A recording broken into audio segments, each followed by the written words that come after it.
Hey, this is kind of a short video, but my furnace wasn't working. It wouldn't get power at all, the power light wouldn't come on. Tried different breakers, nothing happened. Anyway, I just want to show you what it was. It ended up being the fuse.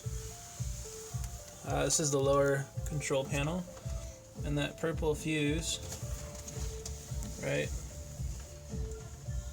there was blown. So you just pulled that, went down to the auto parts store, got another 3 amp fuse, and it fires right back up.